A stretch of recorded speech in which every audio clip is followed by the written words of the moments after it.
मैं pass out हूं Faridabad DPS से, दयानंद पब्लिक स्कूल। हाँ, इसलिए बोलते हैं ताकि थोड़ा सा रिच फीलिंग आती है, दयानंद पब्लिक स्कूल बहुत ही एक औसत स्कूल था हमारे टाइम के अंदर, और मैं उससे पास आउट हूं। और बिलो एवरेज स्टूडेंट हुआ करता था अपने स्कूल के अंदर, और 8th में 6 सब्जेक्ट में 5 में फेल हो गया था, 1 में पास था। तो मेरे प्रिंसिपल ने मेरे पिताजी को बुला के कहा कि एक लड़का एक सब्जेक्ट में कुछ ज्यादा ही मेहनत कर रहा है। क्लास में 40 बच्चे होते थे और हमारा नंबर 36, 37, 38 आता था। इस बात की हमेशा तसल्ली है हमको कि 40वें नंबर पे कभी नहीं गए हम। और ये हंस तो ऐसे नहीं, सारे स्कॉलर बैठे हो जैसे यहाँ पे, जैसे पद्म विभूषण पद्म श्री सब यहीं आए हो अवतार लेकर। ये मेरी कहानी है। स्कूल में हम लोग बहुत नालायक हुआ करते थे। 11th में फेल हो गया मैं, और फर्स्ट ईयर में भी फेल हो गया था। ये कहानी बतानी बहुत जरूरी है, और ये कहानी बताने के पीछे मोटिव बड़ा सिंपल सा है कि हमारे ऐसा नालायक आदमी अगर वहां से उठ के यहां आ सकता है तो ये संभावना किसी के लिए भी सक्षम है।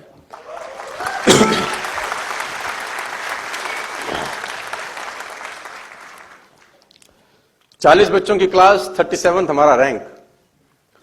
मिडिल क्लास फैमिली की कहानी। पैसों के लिए घर घर में झगड़े होते देखना, 100-100 रुपए के लिए घर में झूठ बोला जाता था। और मुझे ये सब बातें बताते हुए कोई शर्म नहीं आती, क्योंकि आदमी को अपनी औकात और अतीत कभी नहीं भूलना चाहिए।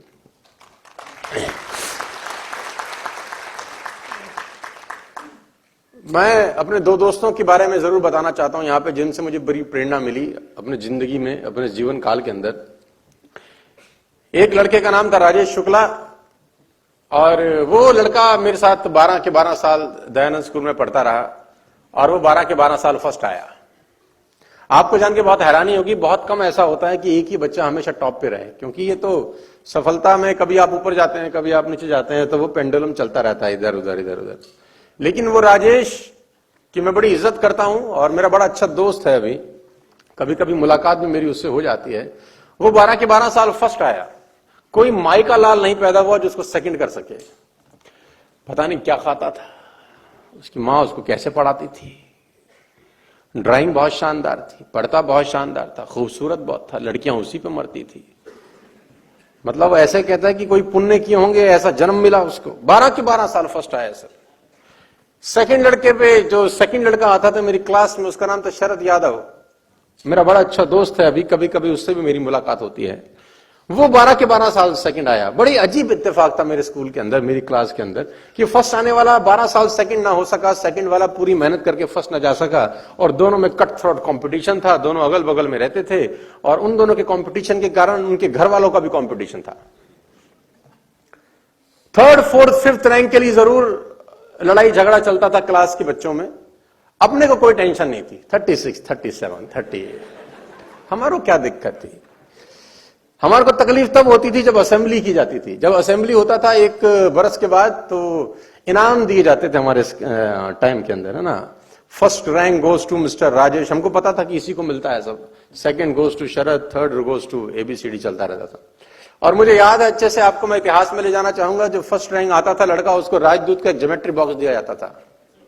तुमको इतिहास में अगर मैं ले चलूं, उसमें एक कंपास होता था, एक डी, एक स्केल। एक कंपास होता था जिसमें 2 चोंच होती थी। हमको समझ आज तक नहीं लगा साला बनाई क्यों गई थी ये, काहे को चूल लेनी है 2 चोंच। तुमको याद आया कुछ? तो राजदूत का पेंसिल बॉक्स मिलता था। The first rank goes to mister Rajesh. तो हम असेंडिंग ऑर्डर में बैठते थे। जिसका हाइट छोटा होता था वो आगे बैठता था। ऐसे ऐसे हम लोग असेंबली में बैठते थे। और 1 साल के बाद जब रिपोर्ट कार्ड देने की बारी आती थी, तो सब टेबल के ऊपर वो प्राइज रखे होते थे रैप करके, लेकिन अंदर वही निकलता था राजदूत।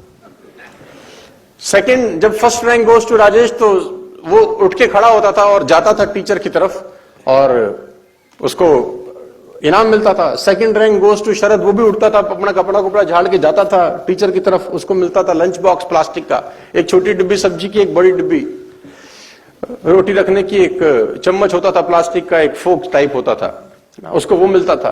फर्स्ट व्यक्ति राजेश, सेकंड व्यक्ति शरद, दोनों जाते थे। हमारा भी एक काम था, हमारा काम था उन दोनों की जाते वक्त हमारे को तालियां बजानी होती थी। हमारे बिना भी असेंबली अधूरी थी, हमारा भी रोल था एक। तो दोस्तों 12 के 12 साल मैंने तालियां पीटी हैं। 12 के 12 साल हम तालियां पीटते रहे, ऊपर वाले को देख के बोलते रहे कितनी ताली बजवा रहे रे बाबा, कितनी ताली बजवा रहे। आकाशवाणी हुई, एक दिन सूद समेत लौटाऊंगा, चिंता मत कर। एक दिन सूद समेत लौटाऊंगा, तू चिंता मत कर। तो उसकी वाणी बिल्कुल सत्य हो रही है। मैं नेटवर्क मार्केटिंग में आ गया दोस्तों, हालत बहुत अच्छी नहीं थी हम लोगों की, और ये बताना बहुत जरूरी है आपके लिए। बहुत तकलीफ वाले दिन से हम लोग डायरेक्ट सेल्स के अंदर आ गए, और डायरेक्ट सेल्स शुरू में तो बड़ा अच्छा बिजनेस लगता था दूर से, लेकिन अंदर आते ही मालूम चला कि मामला बड़ा गड़बड़ा है यार। यहाँ तो जिसको दिखाएं वही चमका दे। और मुझे याद है अच्छे से कि 5-6 पेटेंटी डायलॉग थे लोगों के पास, जो लोग हमको बोलते थे, और उसमें से एक प्रमुख था, एक डायलॉग प्रमुख था कि जब हम किसी को बिजनेस दिखाने जाते थे तो एक डायलॉग बोला जाता था, तू करोड़पति बन जा, तेरी गाड़ी में घूम लेंगे। हमारे पास स्कूटर था, तो हम बोलते थे गाड़ी आएगी, मर्सिडीज, घोड़ा, बंदूक, जेसीबी, बुलडोजर सब खरीदेंगे हम एक दिन, देखना हमारी जिंदगी क्या सेट हो जाएगी। तो सामने वाले की तरफ से एक ही कॉमन जवाब था, तू बन जा करोड़पति, तेरी गाड़ी में घूम लेंगे। बड़ी हिम्मत जुटाते थे, दूसरे पे जाते थे वो भी यही बोलता था, तू बन जा करोड़पति, तेरी गाड़ी में घूम लेंगे। तीसरे के पास जाते थे, तू बन जा करोड़पति, तेरी गाड़ी में। चौथे के पास जाते थे, धंधा दिखाने, बिजनेस दिखाने, सेल क्लोज करने, तू बन जा करोड़पति, तेरी गाड़ी में घूम लेंगे। इतने सारे लोग बोले तू बन जा करोड़पति, तेरी गाड़ी में घूम लेंगे। भगवान ने उन सब की सुन ली, अपने को बना दिया, है ना। तो वो कार्यक्रम अभी तक चालू है। और नेटवर्क मार्केटिंग सामना सामना हुआ सितंबर 14, 2005 को। नेस्विस डिटेल्स हमारी जिंदगी में आ गया छलांग मारता हुआ, और 14 सितंबर 2005 से पहले का जीवन और 14 सितंबर 2005 के बाद के जीवन में जमीन और आसमान का फर्क हो गया। आप सबको बहुत बहुत बधाई देना चाहता हूं कि आप बहुत खतरनाक इंडस्ट्री में हैं, बहुत जबरदस्त इंडस्ट्री में, और बहुत जबरदस्त बिजनेस प्लेटफॉर्म के ऊपर हैं। We are working from the last 16-17 years, approximately 18 years if I'm not wrong. I am with the company since 2005 सितंबर, और इस 14 साल की यात्रा बहुत शानदार रही। इस 14 साल में बहुत कुछ सीखने को मिला। इस 14 साल में सड़कों पे बहुत धक्के खाए। इस 14 साल में बहुत पिटाई हुई। और आपके लिए खुशखबरी मेरे पास ये है कि आने वाले समय में बहुत सारे लोग इस प्लेटफॉर्म से, नेटवर्क मार्केटिंग इंडस्ट्री से करोड़पति और अरबपति होने वाले हैं। आने वाले टाइम के अंदर ये इंडस्ट्री बहुत सारे लोगों को बहुत सुपर पपी रिच बनाने वाली है। अरबों खरबों रुपए लोगों के हाथों से इधर उधर जाने वाले हैं, लेकिन मैं चाहता हूं कि वो हाथ आपके हों।